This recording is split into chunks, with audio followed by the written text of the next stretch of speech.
If you think we're living in a housing crisis, think again. It's going to get worse. I'm going to give you several reasons as to why you shouldn't vote for Liberal and Labor this year. For too long, we've had these two major parties rule the roost in this country, and they haven't looked after the Australian interests. None of us. The housing crisis is going to get worse. New ownership is going to be worse than ever before.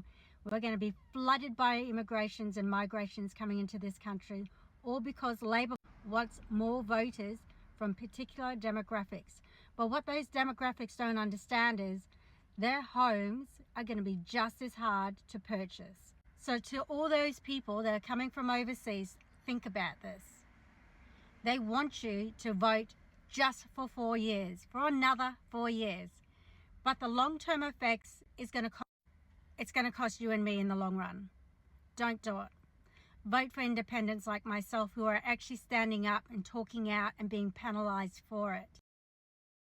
Here's another reason and an example of why we need to get rid of this government.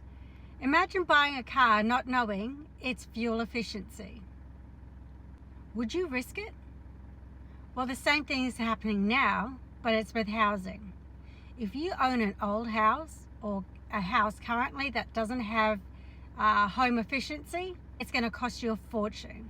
So when you go to purchase a new home and that home is a Federation home, that home is going to cost you more than what it's worth according to the banks.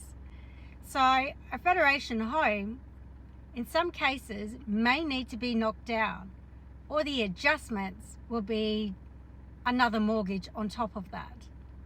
That's how ridiculous Australia has become. Here's the name of the guy who put the paper together, as well as the university. So it rolled out in Victoria, and then it made its way over to Rockingham in Western Australia. And in 2018, guess who was the WA Premier at the time? No other than Mark McGowan. Are we seeing the Labor correlations here? Now we have the Labor government in power that's rolled it out silently. Not only will it be harder for new homeowners, but it's going to be harder for the rest of Australia.